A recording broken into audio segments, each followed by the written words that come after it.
Hello, hello, friends and gamers. I am Matthew Simone. I am the Web3 Gamer, and I am here with Erenia from ORB, correct? Yes, from work. Not ORB, it's ORB, right? It's ORB, yeah. Okay. How's it going? How you doing? Doing good. Really tough couple of weeks. Lots of development, lots of sleepless nights, but doing good. Yeah, I understand that. It's morning where I am at. Where are you calling in from? Is it morning or evening for you? It is evening. It's currently 4 p.m. because we're located in Athens, Greece. Still sunny, even though it's November. No sight of winter yet here for some reason. Well, I mean, I kind of feel I just got back from visiting my brother in Denver for the last 2-ish weeks, and it snowed probably the first day I was there, and then it was just nice and sunny the rest of the time. The mountains got a little bit of snow, but I was looking forward to having more of a snowy winter, but I guess it didn't hit there yet. So, No, I don't know. I think we delayed winter for this year. I don't know what is going on. I think everyone was right when they said that the environment is going crazy and it's our fault. sure, no, as somebody who works in the environmental field a lot, oh gosh, that's a whole separate podcast I could have on that. Um, Yeah. But yeah, for us here, we're dealing with the weird, it's a colder El Nino year, meaning we have some areas are getting more precipitation, some areas are staying drier, and usually we have hotter El Nino years, if I'm getting that completely correct. I know that's the big thing going on there's a big hubbub of people who normally wouldn't get snow that may be getting snow in the south this year, and people who normally would get snow in the north who may not be getting snow this year because of all those interesting air currents that I can only barely touch the surface on. So, well, I hopefully don't know. Athens eventually gets a nice winter. I think we all like Ah, our nice cold currents. hopefully. Hopefully. Usually for the past couple of years, we got a little bit of a snow, which is a surprise, especially for Athens. We usually get it in like the mountains, obviously, but in Athens, it's a rare occasion.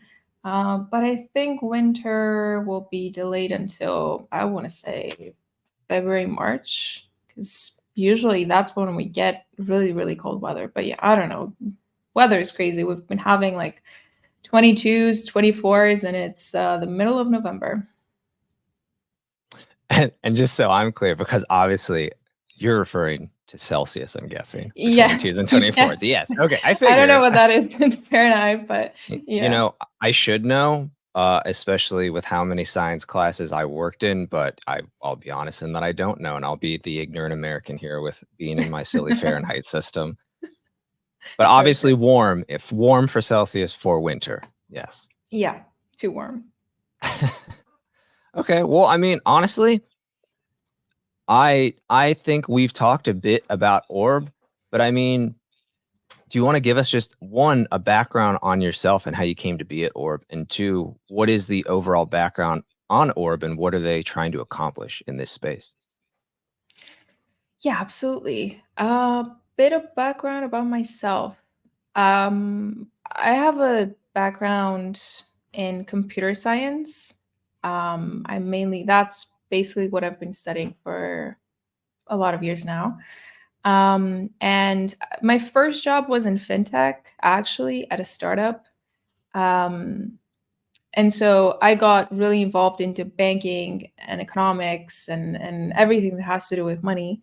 And I realized that I didn't like that. And I had this great opportunity to completely switch fields and go into gaming development, which I know is completely like random switch of business.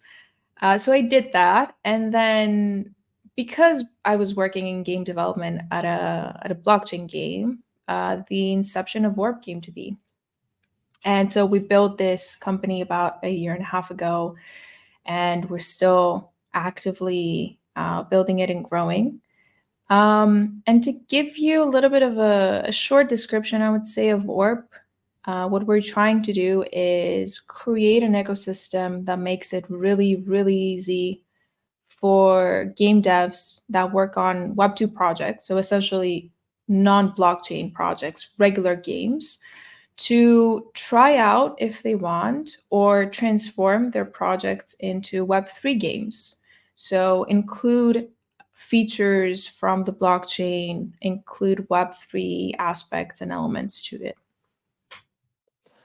Yeah, and I think that's a big need, because I think you know as well as I, there's been a lot of bigger players getting involved from Web2 and Web3, and I have to imagine they're trying to, if not utilizing companies like yours, to ramp up into an industry they may know nothing about or have no idea of where to start. So I think it's a very needed bridge for a lot of people, and I think there's a lot of background players that people are taking advantage of in that sense, that probably don't, maybe they don't advertise themselves as such. Maybe it's just kind of a built-in, like, I have to imagine if somebody's going through Immutable, they have people who do exactly that, whether they're advertising that or not. So it's an Yeah. interesting, I think it's an interesting and very much needed concept. And I guess I'm wondering, how was it you felt that you saw that gap in the industry that made you all want to develop Orb, or was it something more along the lines of you wanted to be that bridger, that helping hand to get more people onboarded? If I'm being honest, I think the main reason behind creating Orb, together with the team behind Orb, was our own experience of developing a Web3 game to begin with. Um, and the many different types of problems we encountered. And it wasn't just the fact that it was difficult to create a Web3 project, because you needed to understand the underlying technology. You needed to essentially take a game dev and train him into becoming a Web3 game dev, which that takes time, that takes resources. We had a lot of different issues that we faced, and that's everything. Like we took the problems that we're facing and we created solutions, and that's how Warp came to be. It's all the solutions that we wanted to have for many, many years now because of our previous experience. So to give you some examples, one of the first issues, or one of the first things that we wanted, and we also had various discussions with other game devs in the same situation that we were at, was the fact that sometimes with some solutions that exist out there, because there are plenty of solutions that offer this, right? Um, it can be very not very cost efficient, actually, to transform your game into Web3.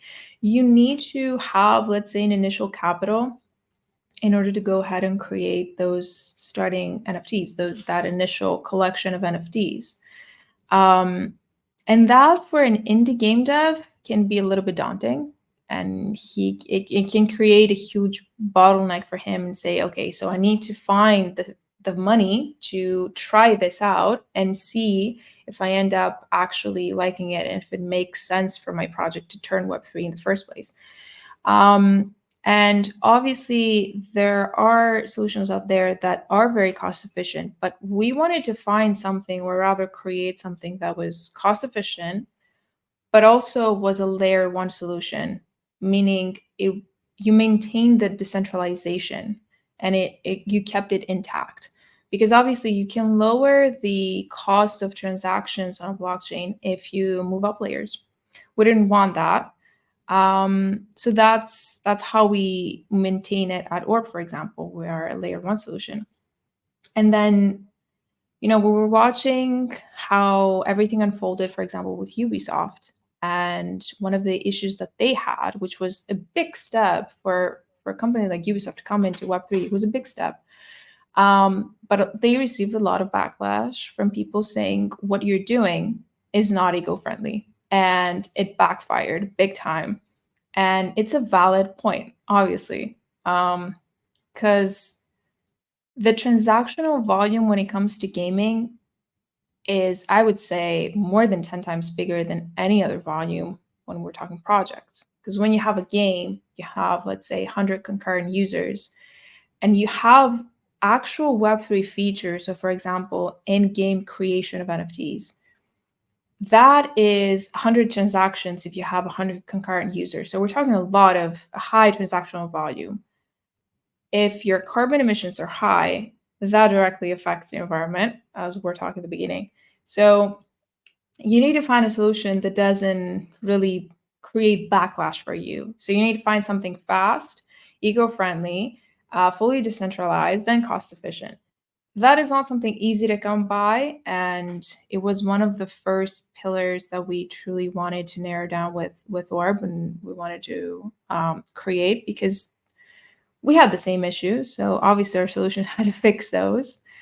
And yeah, I think the main issues that we faced were, first of all, those that I mentioned, and then the second one being how easy it was to actually create a Web3 game, how much time it took you, and most importantly, we wanted to create something that a game dev, an indie game dev, or just a person on their own creating a sample project, they could take this as a solution and use it and test things out before committing to anything.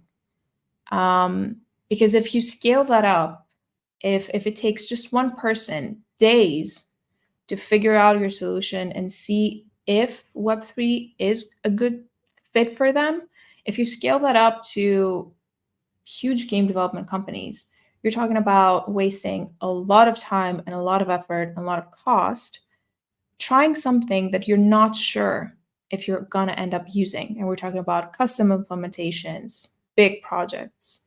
So these are mainly some of the issues that we try to fix with our. Obviously, we add more here and there, add more features of problems that we are still encountering. But I would say these are the main. Well, and you said a lot of great stuff in there. To address a few things. One, I will say it was interesting that it was almost you did the trial by fire yourselves, whether intentionally or unintentionally, and found the issues. And then what's amazing is most people would just go, well, next time we do development, we'll know the pain points, right? And we'll have the right people to outsource, so we'll have the right ways to accomplish it. But instead, I think it's more admirable that you all stopped and were like, well, if we're having such an issue finding a solution to this, we obviously aren't the only people. And so finding a solution and then being able to give it to the masses, I think is a great thing. Too, with everything you were saying about your layer one solution, you want to keep it eco-friendly, you want to keep it decentralized. I think a lot of times when people ramp up into development of games, they're always giving or taking one of those things. They're going, well, I need to worry about having low transaction fees, so I'll sacrifice sustainability. Or, well, I need to worry about, it doesn't need to be as decentralized. I need it to be able to be maybe a little more centralized, because the way I'm trying to do things is going to help me with my transaction fees and being able to get people more onboarded. And so I think it's interesting how most of the time, as people kind of have to sacrifice one of those three things. So very few people or very few companies strictly go, well, we don't want to sacrifice any of those. We know it's the harder route. We know that's the route that is not as easy to get people onboarded, to ramp up faster, all those things. So I think that's a really good place to be. And funny enough, I think you kind of rolled into questions 2 and 3 for us, where you answered a lot of the unique challenges and limitations that game developers face and how you all are trying to address those. But I didn't know if there was any specific ones we had missed that you were talking about that you also felt you are trying to, address. I would say another thing that we actively ran into um, was the issue we have with publishing companies. Um, so, for example, to give you an example, we were in discussions with PlayStation a couple of years ago to take the Six Dragons as a Web3 game into PlayStation. And one of the issues that they had, which was very logical back then, and I fully understand it, is that the current revenue model that these companies have, and it's not just Sony, it's Ubisoft, it's all of the major big publishing companies that have all these game titles. The main issue that they currently have is that their current revenue model does not work when it comes to Web3. What you have right now is you have your hub, you have, for example, your PlayStation Store, you pay for a game, and then if you want to get a skin, if you want to get a collectible, if you want to get anything, you pay for it. Ubisoft gets their commission, and that's it. You have it in this hub. When you create NFTs on a marketplace, even if you are Ubisoft hitting that create NFT button at the end of the day, the first person that buys it from you, yes, you're getting your commission. But apart from that, that NFT within its life cycle will go on and will get bought hundreds, if not thousands of times within its life cycle, because that's the way that gaming works. If I have an NFT of a weapon and someone else wants it because it just makes sense for them to use it in the game and I can make a profit from it, I'm going to sell it to you. But within that selling, Ubisoft gets nothing, or the publisher gets nothing from that. And obviously, you can't have that because they're losing money. They're losing a lot of money. So the easiest way that we can approach this is what we call the publisher's fee. So what we do at ORB is at the time of the creation, so I'm talking about when you hit the smart contract, when you create the contract for the actual token, we instill two types of fees: the creator's fee and the publisher's fee. And you don't have to use either of them. You can use one of them, you can use neither of them. But if you're a publisher like Ubisoft, when you create your NFTs, you can add this publisher's fee, and let's say it's 20%. So what happens is the NFT gets created, and then after every single time this NFT gets sold, Ubisoft will still be taking 20% from that revenue, from that selling. So what this means is you don't really have any issues when it comes to the revenue model anymore, because Ubisoft gets paid every single time, or your publisher gets paid. And it's also fully transparent because everything is written in that smart contract. You cannot change it, obviously, and it is public information from that point on. So even if the player, for some reason, does not want to get an NFT that has a publisher's fee or a creator's fee, he knows that it's fully transparent. And as a plus, maybe at some point publishers might think, hey, I have this amazing development team that is working on this game. Apart from me as a publisher getting paid, I can also reward my team and add that creator's fee. And so I get 20% and they get X% for each sale because they have created this game at the end of the day. So it's very flexible in terms of how you can use it. And it does solve the issue of, how do these big players get paid when it comes to Web3? Sure. And I'm guessing when you were probably talking to them, that was before all the royalty fees had kind of been instituted into a lot of those marketplaces, which obviously once that blew up, people love that idea because you could sell your original NFT for $5, get your 2 to 10%, whatever you said. And then if it sells for 10,000 later on, the original artist is still getting their chunk of of everything. So I can totally understand that exact reason of them being hesitant, because it was, once it's initially sold, they're like, well, it's one and done. What's the point? Even worse, it's almost like the collectibles marketplace, which can go all the way back to games, not even just like trading cards and physical collectibles. Of people sell something on the initial market and then it goes up in value, and they're like, well, would have been nice to know. We would have obviously sold it for much more if we knew it was going to go up in value.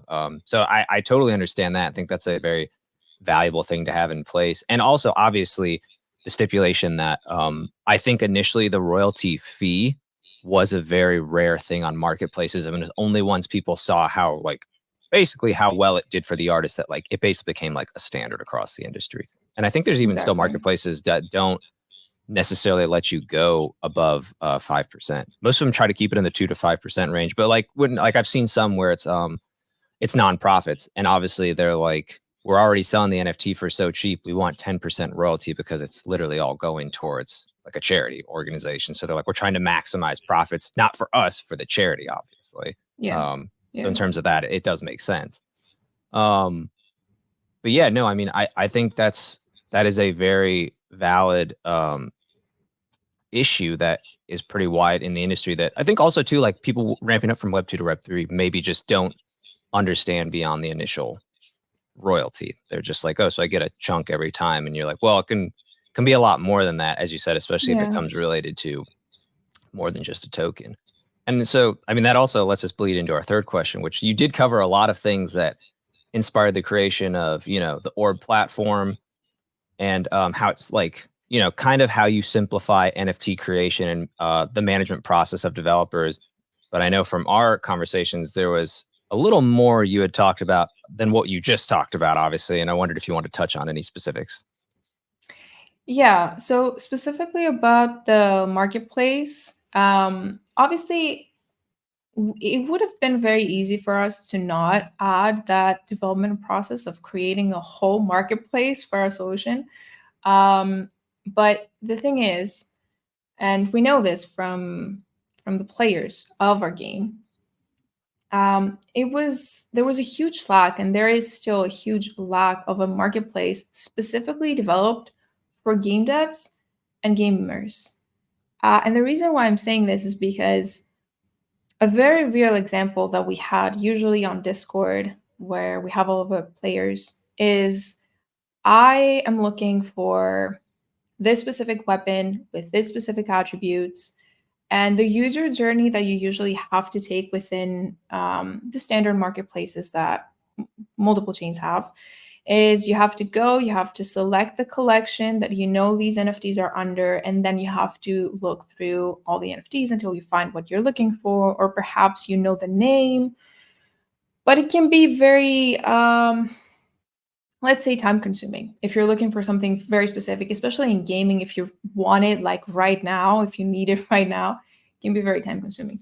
So something, and again, what I'm saying is not like we reinvented the wheel. It was very simple things that people needed, but for some reason there was a lack of them in the market. So what we did is the entirety of the platform is created in a very gamified way, from what type of information we put out to how you can search for NFTs. So if you have a game and your NFTs are specifically cars, let's say, we have a search that allows you to go, okay, I want the NFT, I want it to be this brand of a car, I want it to have these specs, and so you can directly find it, which is not, again, a huge like eureka idea, but it helps gamers become very become it helps the marketplaces become very useful to gamers. Then a couple of things that strictly apply to game devs and projects, but also gamers, are visibility and community building and engagement. And the way we were trying to do this is we have developed two specific pages, one for the projects of the platform. So this is the games themselves, and one for every single user. So that's the gamer. In terms of the project, we call this page the verified game profile. And what it is a unique profile for every single game. It has information about what the game is about. It has all their social media, the team developing behind it, all the NFTs, all the collections, the news. It's just this central place that you can find all the information you might need for a project. And this is very important, especially to these indie game devs that are just starting out and need this visibility in a marketplace that can have a lot of different projects. And a lot of these projects already have a lot of like a big player base. And then on the other hand, you have the gamer's identity, which is a profile that you can create as soon as you log in the platform, as soon as you sync your wallet in the platform. And what it does is it's a truly gamey feature in which you add, I would say the best way to describe it is like a social media profile page for you, but specifically for gaming. So you have in-game achievements, all your collectibles, your ranks in terms of how many projects you're a part of, how many collectibles you own, how many auctions you took part in, information about your social media. We want to add in there, whenever you go on Twitch, we want to add a notification on your profile so that it lets everyone know that, hey, I'm live on Twitch playing this game from your platform.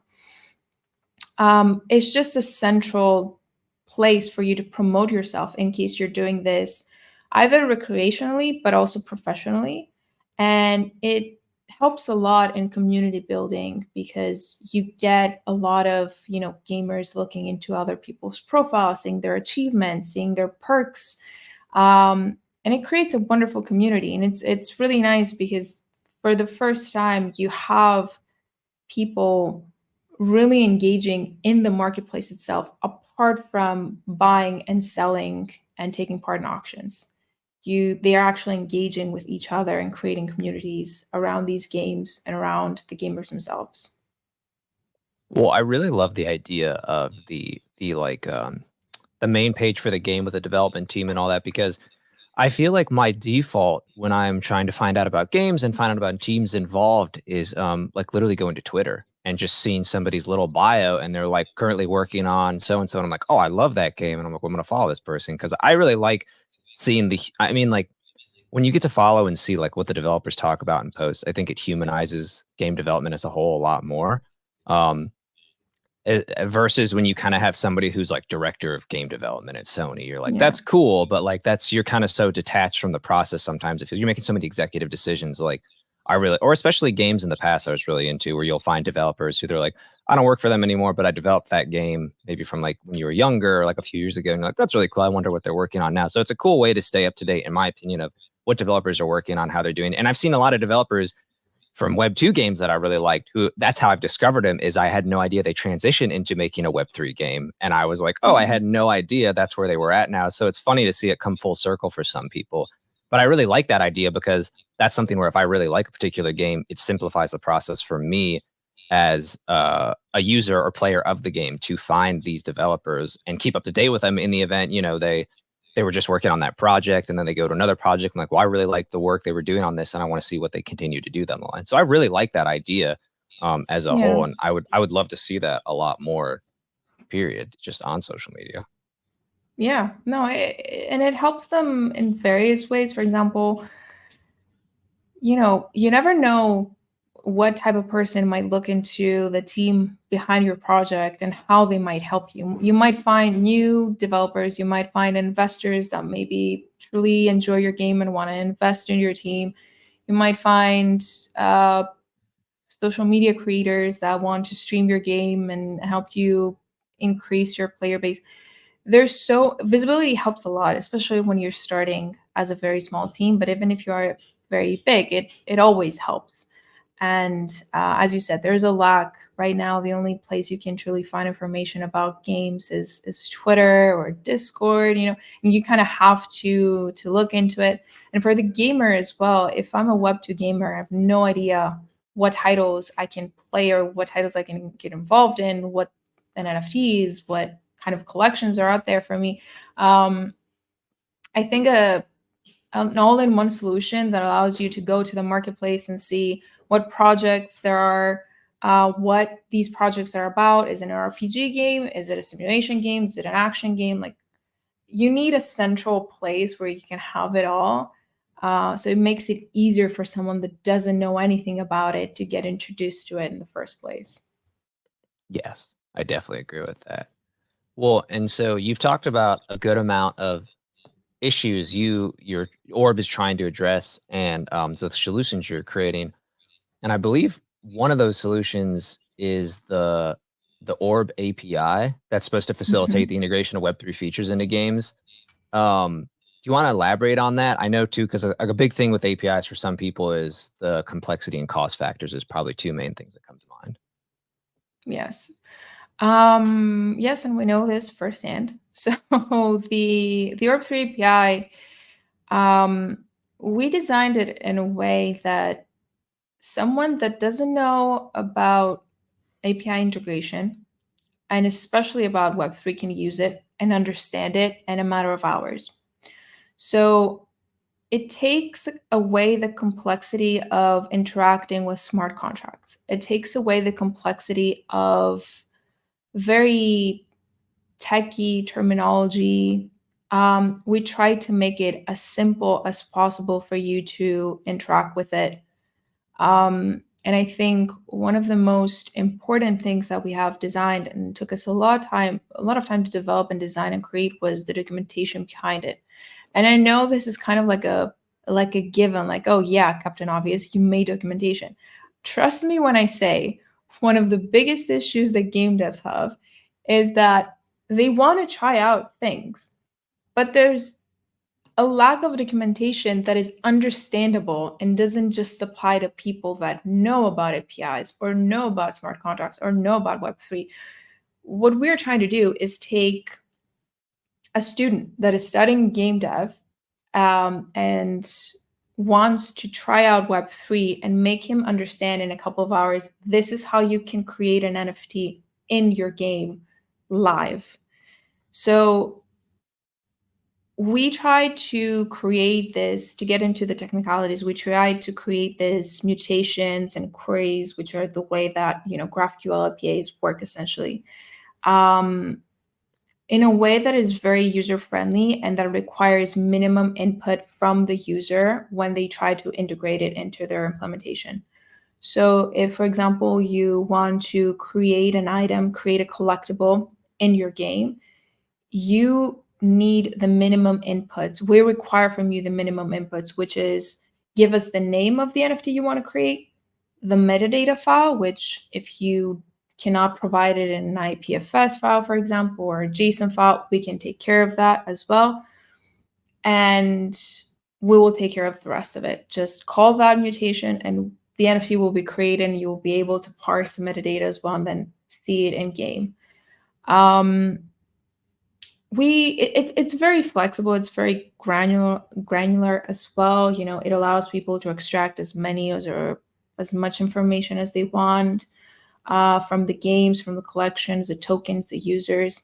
And honestly, the best way to describe it is it's built from the experience of us interacting with various APIs when it comes to Web3. So we took all the issues that we had, all the frustrations that we had oftentimes, and we try to make it as easy as possible so that a 10-year-old can literally understand it, which I know sounds crazy, but that was our end goal.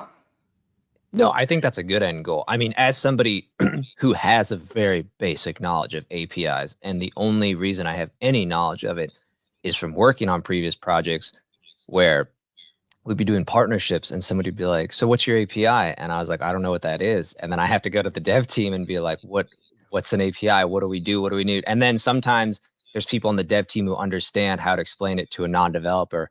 And other times they're like, just watch this like 5-minute YouTube video of like, what is an API? Because that'll help. Because you're not going to, it's like, that's for you. Because I'm not a developer and I never will be. I've always been business development, partnerships, marketing, things of that nature. So I'm on the more human side of things, but I think all that stuff is fascinating. So I think that's actually a really good way to approach it, because that makes me think about someone like me at that time where maybe I'm coming in and I'm like, I want to develop a game, but I don't know any of these things. And so being able to have like this kind of step-by-step guide or basic understanding of it to help onboard and ramp me up, I think is exactly what's needed for, I just think of the amount of people I meet who are like, oh, I've always wanted to develop my own indie game, but they shut themselves down because they're like, there's so much to understand in terms of like tech, I'm never going to get it, or like, I can't afford to hire people to do it. So I think that's a really good gap to bridge for people. And that's a good way to look at it and try to bring people on, is make it as simple as a 10-year-old, because I feel like everyone I know who was a developer also started when they were 10 years old and then basically has been developing for the last like 10 to 15 years.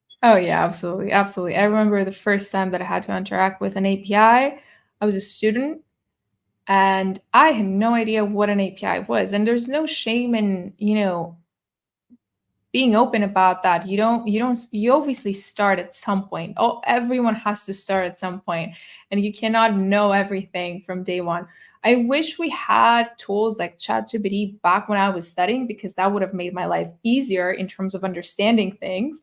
But we didn't have that. We had to understand everything our own way. We needed to research what an API was. So and even now, there are a lot of technologies that are very complex and that take time from my day-to-day, things that I had to do for me to understand them and actually be able to apply them to our projects. So we're trying to make this as simple as possible. And, apart from making this API, we've also created a bunch of other solutions that go hand in hand with the API, like the Unity Orb demo, the Unity Orb SDKs, which are two tools that I think will be the first stop for game devs to truly try Orb out, because they're built in a way that it's very user friendly, and even if you don't want to bother with APIs, you don't have to. We have you covered in other ways, in, for example, Unity libraries and SDKs that you can use. So yeah. Well, so then that's great, because that's literally what I was about to ask next. I was going to ask you to talk about Unity Orb, and honestly, let's do that twofold. One, for people who don't know what we can talk about Unity Orb and then talk about the Unity Orb SDKs. And one thing I'll also ask is people who don't know what an SDK is, just briefly, you can give like a little Yeah. overview of that. So in terms of the SDK that we are developing, I would say the simplest way to explain it is a lot of functions and classes in Unity, from like literal scripts that you can use within your project and copy paste chunks of code, which we have created, and they take the whole connecting to our API and simplify it for you. And you just have to interact with simple functions that you're used to when creating projects in Unity. So under the hood, everything that happens in terms of integrating APIs and connecting to GraphQL endpoints and all that stuff, we have it covered under the scenes. And what you are saying from our SDKs is a couple of scripts that have all the functionalities of Web3 that this API is bringing in, very nicely rubbed up into functions. So to give you a very simple example, you have this function of create a collectible, create an NFT. And you are going to be able to interact with that function, input the parameters one by one. And then once you call that, that is going to connect to the API, and the API is going to get take the rest, take care of the rest, and the NFT is going to be created. So I think that's the simplest way to explain an SDK to someone that doesn't know. Usually, Unity SDKs are available in the Unity Asset Store, which is where we're going to also have them available. They're going to be free to download. And the reason why I'm using plural is because we're going to have two versions of them. We're going to have a simple SDK and an advanced SDK. The simple SDK, I would say, would be the first step for someone that wants to try Orb out, because it is created for very simple, as the name suggests, implementations and project. Usually like a client-side simple project, or like a demo project that you want to create. The advanced SDK is going to be more for projects that are more complex and need to take care of security, server-side implementations. So it's going to have the same features, but a more complex implementation in case your game is a little bit bigger, and it needs some custom integrations. Now, what I find really important to mention is, and we have a video on our YouTube channel about that, we have created this demo project. It's literally like a mini game, I would say, called the Unity Orb demo, in which it's a simple Unity project. We ourselves are using the Unity Orb SDK, and everyone is going to be able to freely download that as well. And it features this robot called ORB. And what it does is it goes through the process of all the API interactions that you can have with the ORB3 API. So you have this robot, you go up to little orbs, little purple orbs. We made it very branded with Orb. And it takes you through the process of, okay, how do I connect my wallet? And what is a wallet? What do I have to download to act as a developer in the Orb platform? And once you have done that, it goes, okay, now you can create a collection. And here's what a collection is. And as soon as you have created your collection, you can actually create your first NFT. And here's how you can do that. So it is a very step-by-step tutorial, I guess, that everyone can download and understand everything that they can later apply to their projects and games. Yeah, so that is what we've tried to design. It's these three projects, I would say, the Unity SDKs and the Unity Orb demo, and we're going to have all of those free to download and use for everyone. Well, that's amazing that they're going to be free to download. Again, as someone who knows nothing of development, I think I caught everything you were saying. I think I understand it, but I definitely like the demo, and I think that's a good way of getting people into just being able to have like an interactive way of any questions you have to really understanding that kind of ramp up. Um, I think also too that we had discussed the features of the NFT infusion in Orb, and I was wondering if you want to talk about what that is, what makes it unique for y'all, and how it is like proposed to enhance the value and the utility of NFTs for the game developers. Yeah, so the feature of Orb Infusion came to us when we were discussing how we can add more value to a specific NFT, to actually any NFT. So to describe the feature itself, what Orb Infusion is when you're creating an NFT in the Orb platform, a collectible, you can choose whether you want to infuse it or, let's say, back it with Orb tokens. And what this means is that you create the NFT, but you also, let's say, attach to it a certain amount of Orb tokens that you own. And that amount is completely up to the creator to decide. And then as soon as you create that NFT, the Orb tokens will follow that NFT throughout its entire life cycle until the point that you decide or someone decides to burn it, in which case the Orb tokens will go back to the owner of the NFT at that point.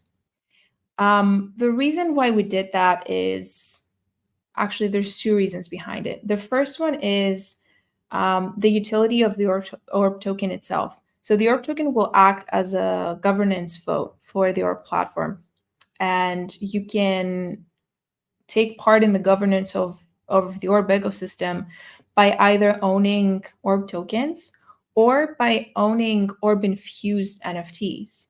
So the reason why that's important is because we want the governance to work in a way that not only game devs, but actually gamers can take part in the governance process, because these are the people that are actively using it. And these are the people that, at the end of the day, everything that we have developed and everything we will continue to develop, all of these applies to them at the end of the day. So we want them to be the first people that have a say in the future of the products that will roll out, or how the marketplace will look, or which project onboard the platform actually. So it's a nice way to let a gamer take part in the governance just by owning NFTs, which is the minimum that they can do, for example, if they play a Web3 game.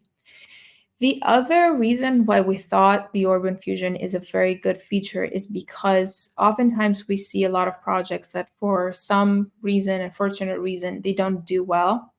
And you have a lot of players having these NFTs and they suddenly lose value and they're like, oh, well, here goes. I mean, it's the entirety of crypto, but especially with games, if a game doesn't do well, because of the nature of gaming, you might have multiple NFTs, and you're like, okay, what do I do with them now?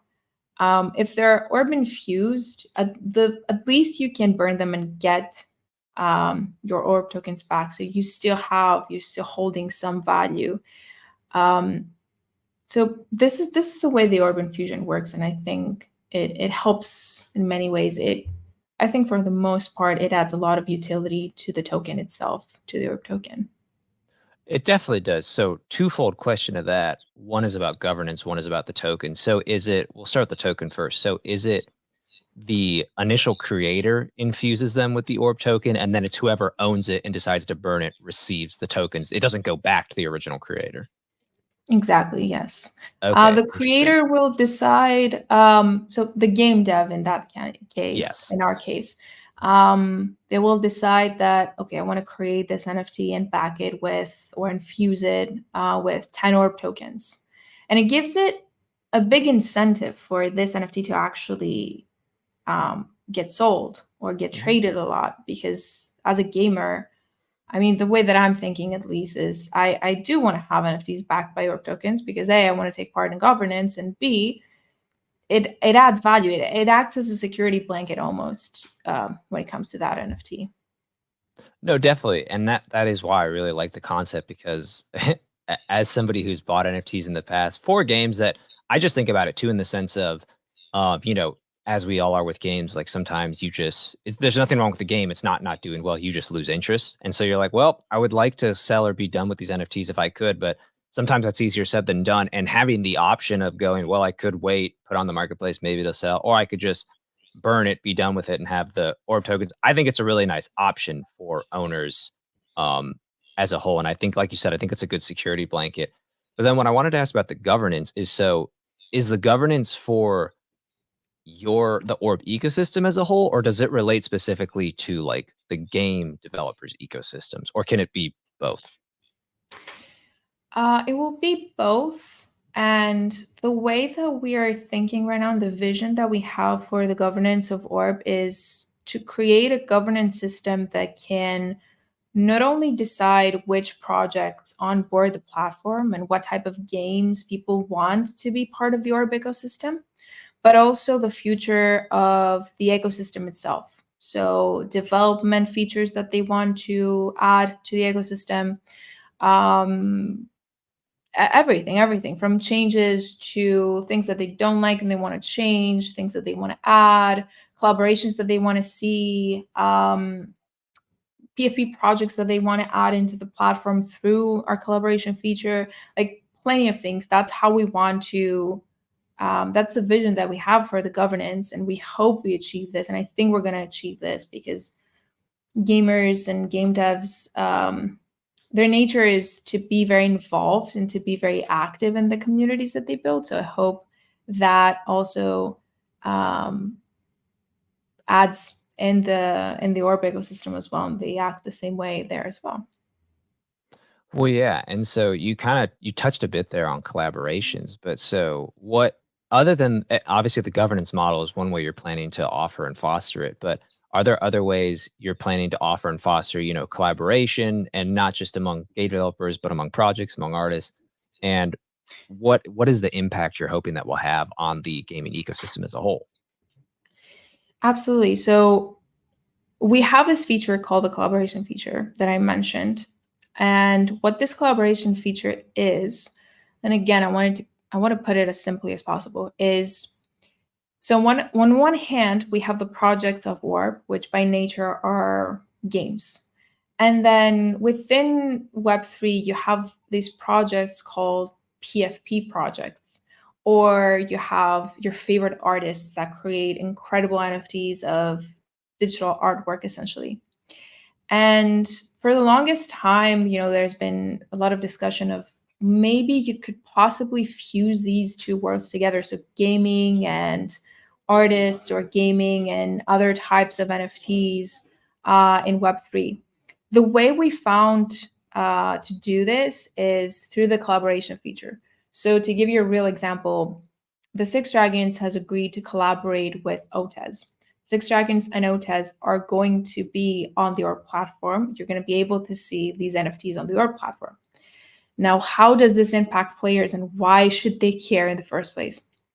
So if you're a gamer and you're part of the Six Dragons ecosystem and you own some of these NFTs of the Six Dragons, you can benefit in game through in-game perks that we, the development team of the Six Dragons, will decide what they are.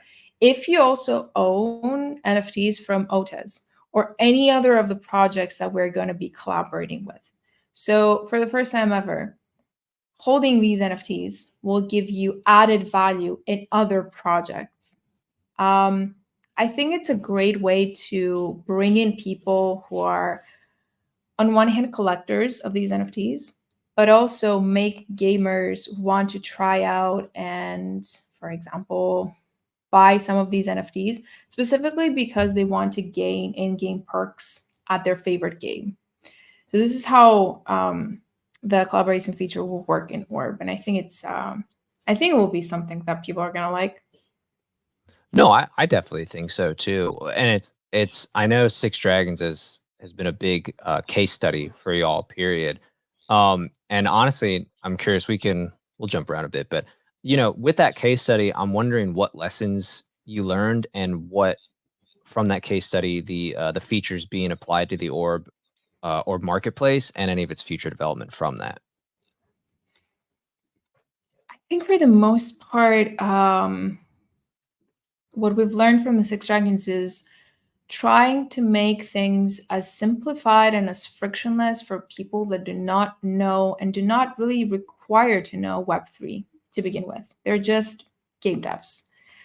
Another thing that we really want to also foster a lot through the projects that onboard the platform, but also through content creation as well, is adding Web3 to your projects in a way that adds value to it.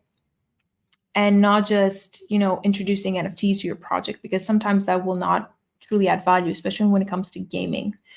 So for example, in the Six Dragons, we have features that make sense for the players to try Web3 out and download a wallet and own NFTs. For example, if you want to create a weapon that you have, a drop that you have, if you want to create an NFT from it, we have this whole mechanism called blockchain crafting. And essentially, at that point that you're crafting your asset, your in-game asset, you can choose to directly create an NFT from it and have it in that format. And you can equip it still in game. You can use it in game, and it has added perks. Like it never breaks. The durability is endless. So for us, it makes sense that we have added these features, and we want to also promote that in the platform. Obviously, we're not gonna, start giving advice on how you can use it, because for every single project, it's up to them how they want to use Web3. But I think having projects in the platform that have added Web3 in a way that adds value is very important, and will allow Web2 game devs to really, really think about it and really give it a try. Also, obviously, all these features that I mentioned so far, being able to search your NFTs right away, having smart searches, for example, having a dedicated page for the project, having achievements visible for all the gamers through their gamers identity page. These are all features that we know players want, and currently they don't have it. And we wanted to bring them to them through the org platform. Yeah, no, I'd say that's a fair and valid explanation. And it's funny because I know that there's, you have some competitors in the sense of we have Engine, which is kind of an all-in-one Web3 onboarding, but like Sequence and Wax.io, kind of their focus is a bit more on gaming. And so I know some people would like to think of those as competition, but I think y'all are very much I kind of think of it as collaboration in the sense already built in, because I think, they're focusing on different areas than what you're focusing on. But I think the main goal is always the same, of trying to help ease the onboarding process for people. And so I don't really want to say that, that any one of y'all is making any sort of weak areas or identifications. I think it's just everybody's trying to get the onboarding process as simplified as it can for people who don't understand it. But with that, I know with y'all's token, I wanted to ask, is the token is not live yet, correct? Yes, the token is on live yet. We have the entirety of our development roadmap, which includes, when the token will be live. We have it all over social, but also our website. But yeah, as for the moment, currently we don't, as we speak, like we don't have anything live, but very soonish, I would say Q1 of 2024, we're gonna have the API live for the devs to try. And soon after that, the platform will follow. Well, so that's great for the platform and the API, but with the tokens, so obviously you started in fintech, so you know how complicated tokenomics as a whole, it just is in general. And so I'm curious, like, what is the model that Orb has to ensure like a fair and sustainable token flow, making sure the balancing the interests of the developers, the players, and obviously any investors? So as soon as the platform goes live, and the token obviously goes live, we will also publish our white paper in which we have spent a lot of time writing down the tokenomics because, as you said, it can be a complicated matter. And we wanted to introduce tokenomics that makes sense for gaming specifically because this is the sector that we're in and we're included in. So everything will be written down there. We have a very fair distribution when it comes to, development, people, projects that are on board, like early adopters, marketing efforts. But for the most part, people will see that everything that we have done and all of our efforts at the end of the day focus on the actual development team and the development of the project, because I think the biggest lesson that I've learned is if you don't have a robust project and product that works, whatever you do when it comes to marketing, business dev, everything, content creation, you will not succeed. And that's very hard to say. But at the end of the day, game devs need something that is going to work. And if you're giving them something that you're saying, is going to create a new revenue stream for you, and you have issues with the API, you have issues with the marketplace, you have features that are not being rolled out yet, you have all sorts of development issues, it just creates a very bad name for you at the end of the day. So people will see in the white paper as well and everything that we'll post, the number one thing that we're focusing is development. If we don't have that down, we don't want to push something out just because it's time for us to go live. And we're very focused on that. We want to make something as robust as possible. So yeah, tokenomics are going to be there, and we try to make it as fair for everyone involved as possible. Well, and that makes sense. Like, I think y'all are very much, I don't want to say like developer bias. I think it's more so you just understand that if the developers are well supported in their onboarding and they have good intentions and everything goes well, like the trickle down effect truly benefits everyone involved. So I totally understand that model and the focus on the developers just a big focus period. Um, and then I could see how some of your developers would be curious too, um, because obviously, the gamers and the developers are both going to be NFT holders. Like, what are the security measures that Orb Infusion is going to offer to NFT holders? And do you think it's any different or more important than any of the security measures currently out there, or different? When it comes to NFT infusion specifically, I don't think people there's like any type of security issues because everything is installed on the smart contract upon the creation of the NFT. So everything is it can never be changed once it's created, and everything is fully transparent. In terms of security in general, when it comes to the Orb ecosystem, we've made it in a way in which the first of all, every single transaction that comes through has to get accepted either by the player or the developer. So you have to manually accept if you want to create an NFT if you're a developer. You have to manually accept if you want to send orb tokens or an NFT to the game dev. So everything in terms of security follows the standards of the Web3 industry, I would say. And let's say, access, which is not really access, it's a very wrong word to use, that we have when it comes to gaming is being able to read through someone's wallet, which again, it's public information. And to explain that is, for example, when a player logs into the Six Dragons, what we do is we take their wallet address and we scan through their list of NFTs. So in case we find that they own an NFT from the Six Dragons, we're able to use it and show it in game. that doesn't have any reading access. Let's say you cannot do anything to the other person's wallet. You can just read the information that is readily available if you just input their wallet into any marketplace or an explorer. So in terms of security, we've been able to, minimize any type of, let's say, intrusion that the game dev could possibly have in the player's wallet. Yeah, and everything is just very secure because it requires the other person to actually have their wallet at hand to accept any incoming transactions.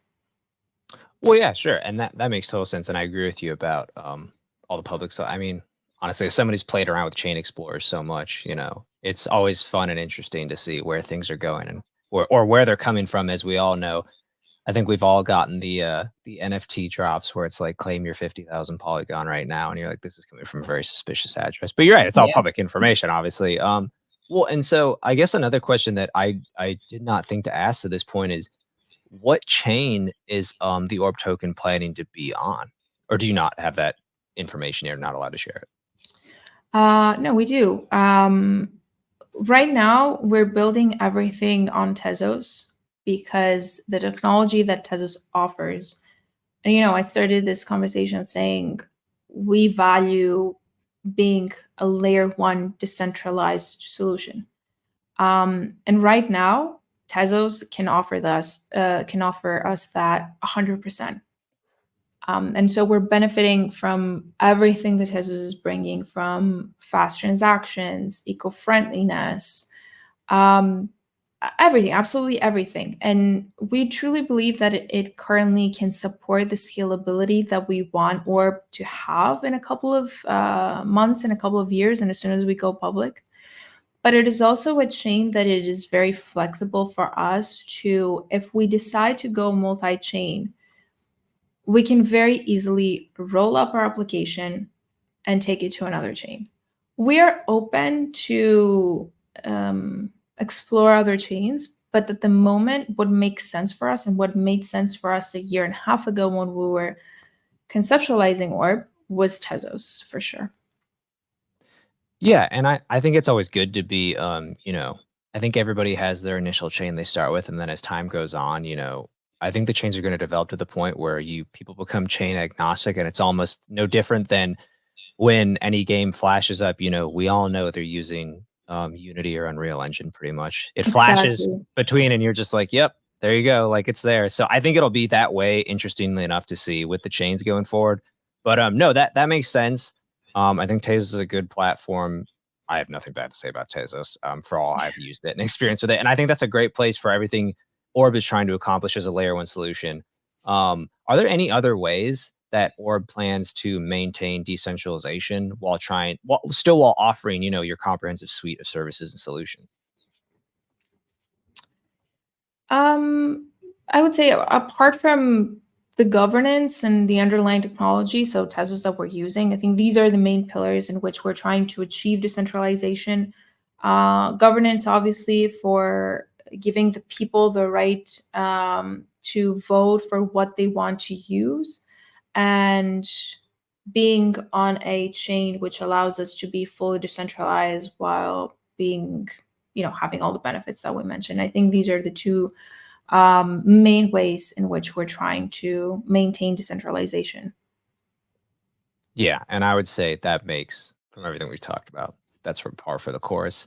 And I guess, is there any, just while we're on the topic, is there any other ways you think Orb is responding to the growing demand for data privacy and the escalation of digital art and gamification in Web3? Um, I think the best way to address this is what we're trying to do is let people know that for the first time ever, not just by using us, by Web3 gaming in general, you can actually own what you're using in games. You can own it, benefit from it, and even gain money from it.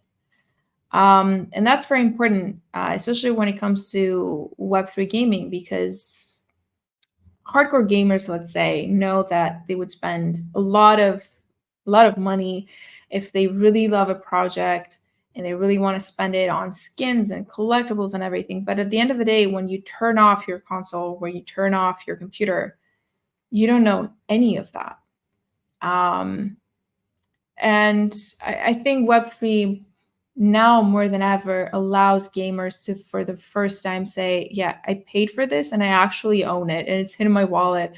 And not only that, it's not just the PNG that I have in a wallet. I can actually use it in game. The utility never left the equation. I can still use it in game the same way that I could use it when it was just a digital asset somewhere. But now, if I want to sell it down the line and I want to earn a profit, I can actually do that. Before, I couldn't really do that. So I think this is the best way that we're trying to focus on and promote this ownership of digital assets. I think it's very important more than ever now in Web3 gaming. Yeah, I would definitely agree with that.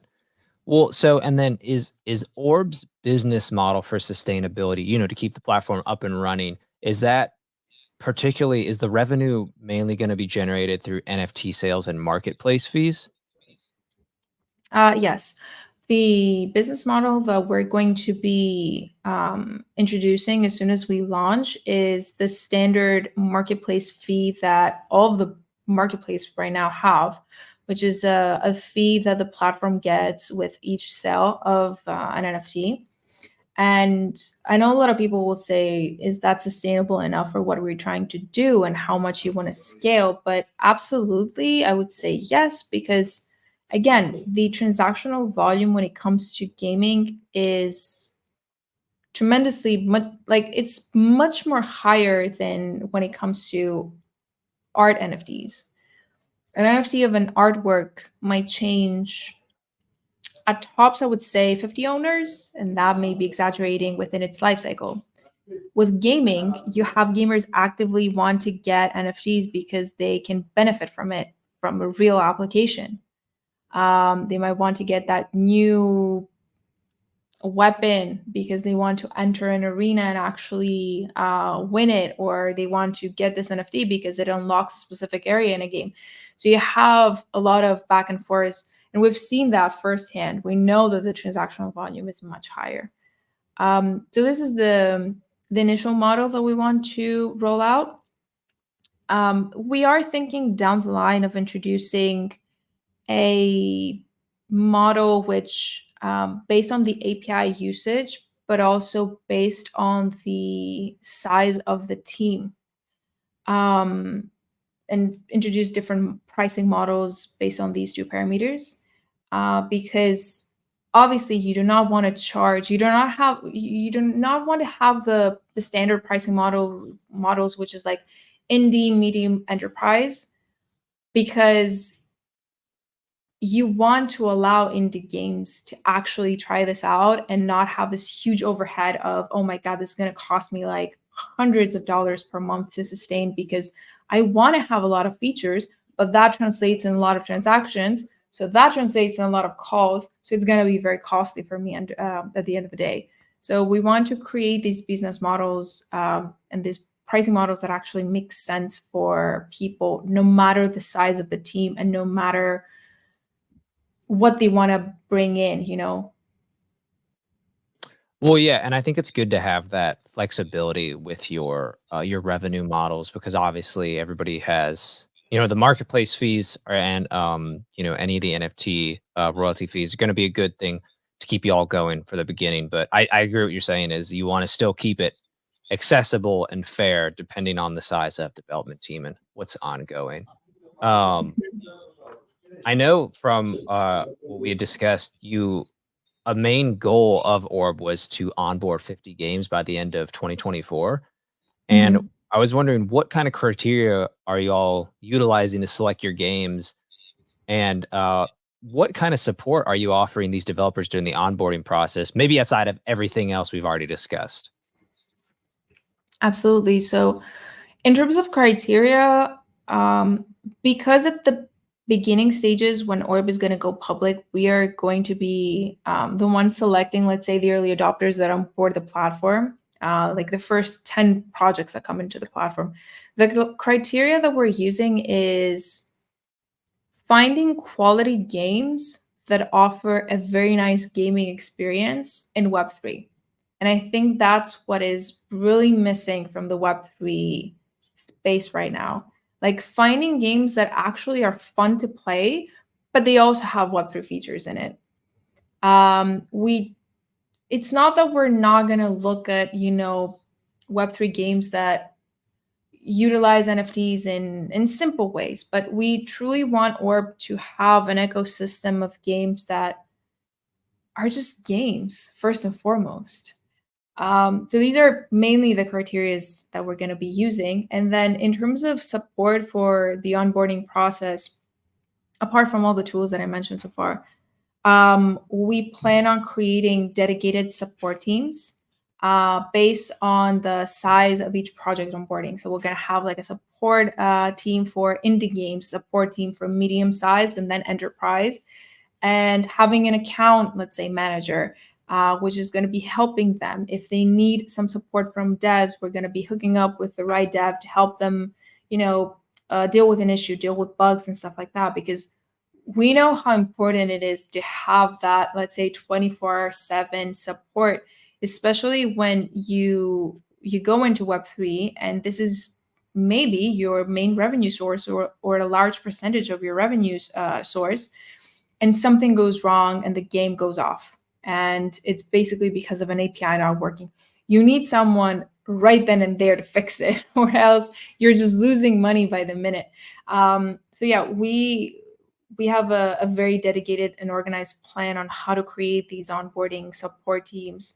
And we also want to create a lot of content around the teams that onboard Orb. So bring visibility not only to them as a project, but also to Orb, and creating interviews with them. Like, how was your experience? What were the issues that you were facing? Did Orb add any value to you? Like, how easy was it? Because these real experiences and these real use cases are what people that want to try Web3 out are going to be reading and are going to be saying, yeah, I actually like this. I might give this a try.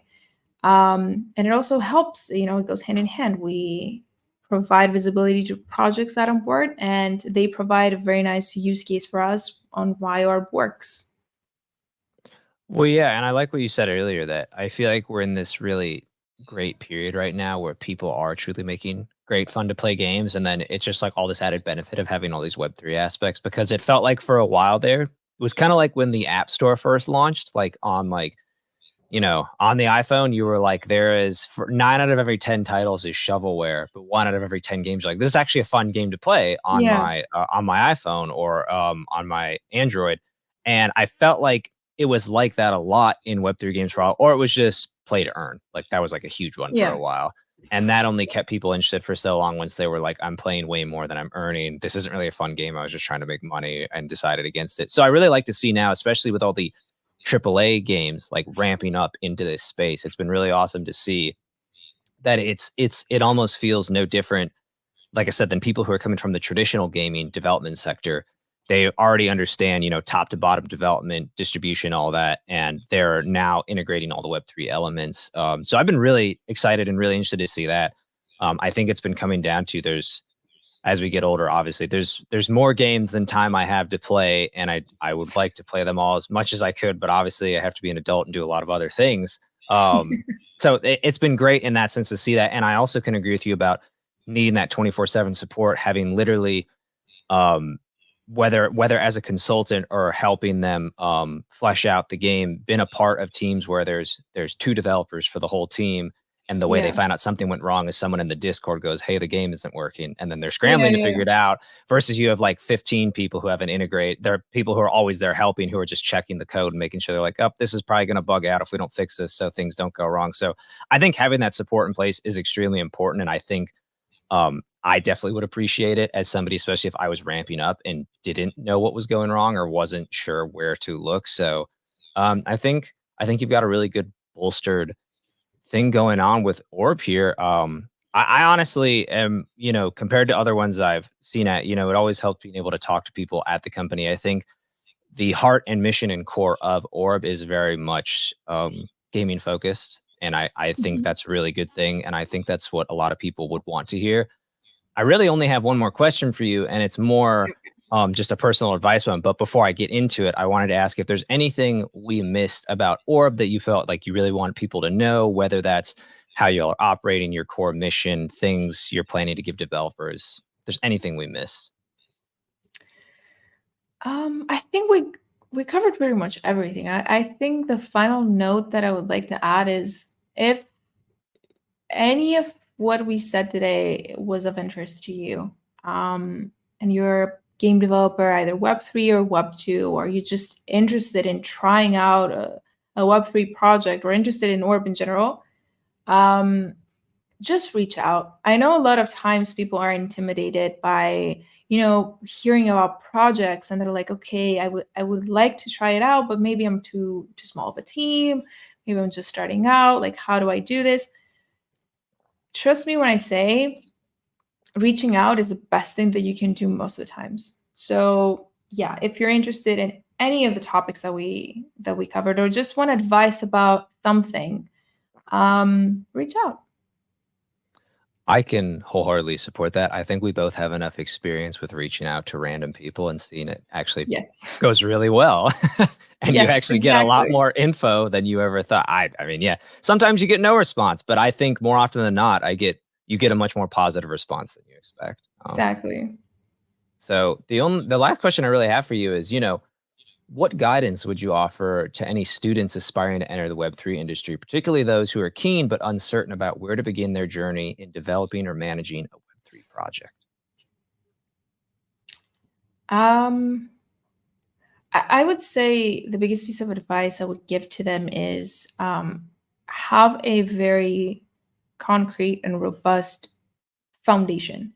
So find something that you're passionate about because Web3 in general is not just Web3 gaming. It's Web3 can be applied to many, many different things. So find something that you're truly passionate about. Is it art? Is it gaming? Is it computer science? Is it development? Is it medicine? Like find something that you're truly passionate about and then try to find a way to add Web3 to it, but in a way that makes sense, not just to jump on the bandwagon of hype and be like, yeah, I know about Web3. Don't do that. Find a way to make it valuable and create something that at the end of the day makes people, let's say, happy and add something to their lives. And then I know because I was a student like a year ago that I graduated from a master's, a lot of people, when they saw that I worked in the Web3 ecosystem, were like, okay, I want to get into it, but I don't know what chain should I use. Like, what are all these blockchains? What is a blockchain? So I would say your best friend for the first couple months is Google and understanding the basis of blockchain and Web3, because there will be a point, and at this, like in 2023, when you're developing a project, you have at the end of the day to decide on which chain to build on.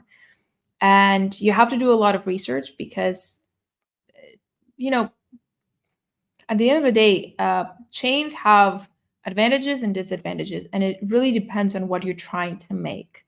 As I said, we chose what we chose because it makes sense for the project and the ecosystem that we're trying to develop right now. For you or for someone listening, Tezos, for example, might not work, or Ethereum might not work, or Polygon might not work. So take time to research everything and make a very conscious decision on where you want to build.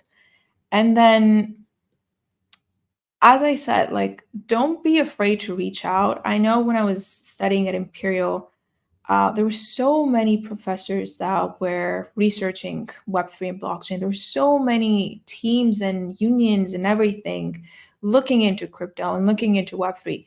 Do not be afraid to say, hey, I'm interested in that. Can you give me some advice? Do you have any resources that I can benefit from? Do you have any project that I could, potentially look into and help you out or just play with for a little bit? Like, do not be afraid to reach out to people because you might think that someone might have it all figured out and might know their their space and might know everything about Web3. No, they don't. A lot of us people that are in Web3 do not know everything because there's so many things to know that you could not possibly know it all. We know what we're dedicated into working in. So yeah, reach out to people, reach out to professors, reach out to unions and teams. I know Imperial had a lot of different teams that worked into Web3 gaming or robotics or AI, like various unions that can help you out, and start doing something. Just start. There's always a day one, and if you really like what you're doing, you're gonna have a very nice result at the end of the day. That was great. I would agree with all that 100%. And I will just add two things to say that I agree with you about just starting, because that's eventually how I got this podcast started. I was working on other projects and I was like, I would really love to do a Web3 gaming podcast. And I kept putting it off. And finally, I just put a date on my calendar. I was like, whether I'm ready or not, that's when we're starting this. And it forced me to really get everything in place and then to keep it running. And then I have my deadlines where I'm like, well, if you don't do anything by this date, there's not going to be any content to release. And so but again, did I have it all figured out by then? No, I'd never run a podcast. I'd never done it before. I had loved podcasts. I'd listened to them for so long that I was like, well, I know I need this, this, and this. So I'll at least get that in place. And are there things that I still need to do with this podcast? 100%. I'm still working on it, still building it. But the main thing that I will lead into is one of the main things I love about Web3 and Web3 gaming is I feel like everyone I meet is it's the school of learning. Like everybody always wants to keep learning. Nobody's ever done learning. And I've rarely met anybody who isn't willing to mentor or teach. So it really Oh is, like yeah, you said, like I feel like I could always reach out to anybody and there's no shame in being like, I don't understand any of this. I'm trying to find people who do understand and teach me or tell me about it. And people are always happy to share their info, happy to talk. And I really like that. absolutely. As someone who's formally educated in the sciences. So like that's just a big thing for me. So I will say that has been one of my favorite things in Web3 is just everybody is super willing to educate, talk, help each other out. It's been a very, very pleasant place to be. So I like everything Absolutely. you said, Erenia, and it's been a pleasure talking with you. Is there anything else you want to say in closing? No, I think, yeah, it's been a pleasure talking to you as well and talking about ORB and Web3 gaming in general. Yeah, it's been a very fun time. Thank you so much for the opportunity. Yeah. Glad to have you. I will have everything related to ORB and Erenia in the show notes, and anything we talked about specifically to link to ORB, we will have down there. So once again, best of luck for everything with ORB. Thank you again for being here and take care. Thank you so much. Thank you.